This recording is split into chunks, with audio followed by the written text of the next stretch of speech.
Viewers, let's talk about a fun game. Let's talk about it like we really mean it too. Little Nemo receives a royal invitation to visit the castle in Slumberland. Is he dreaming? It seems the princess is looking for a new playmate. When he arrives, he is told that King Morpheus has been kidnapped. Nemo sets off on a wild adventure to rescue the good king and restore peace to the land. Anything can happen in this realm of imagination. Little Nemo even learns how to get a ride from the local creatures so he can pass through the roughest parts of Slumberland. Rescue the king of good dreams and thwart the master of nightmares. Little Nemo, the Dream Master, by Capcom. It was released in 1990 and is also known as Nemo Pajama Hero in Japan. Silly Japan. It's so crazy. So Little Nemo, it's based on Nemo. How about that? Based on the Japanese animated film Little Nemo Adventures in Slumberland, which is based on the comic strip Little Nemo in Slumberland. The game revolves around Nemo and his little weird dreams as he journeys to Slumberland. Nemo can ride certain animals such as a frog, a gorilla, or a mole by feeding them candy, and each animal has its own skill needed to complete each level. The purpose of the game is to travel to Nightmare Land to rescue Morpheus, the king of Slumberland, from the clutches of evil Nightmare King.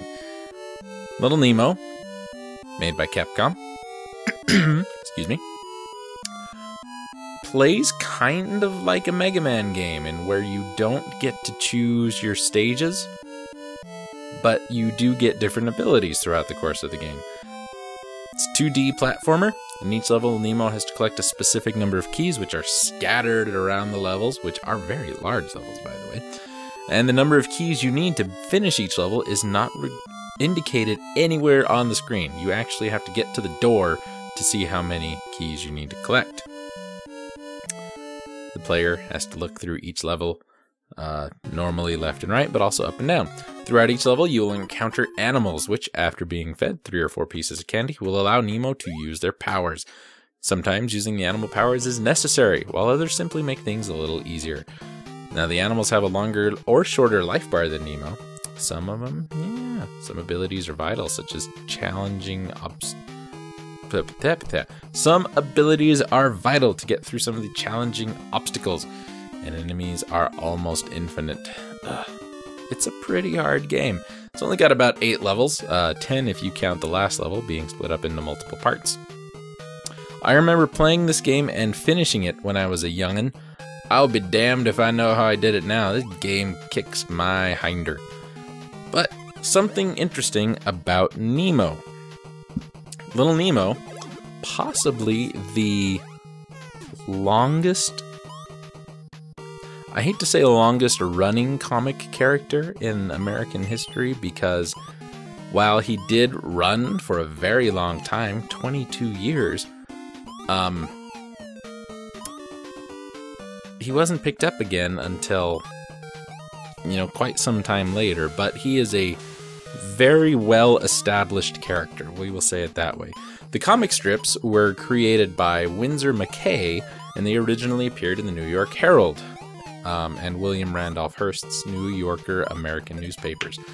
They started in October of 1905 and did not stop being published until 1927. They had a little bit of a break, but then 1924 picked them back up and ran them again for 3 more years.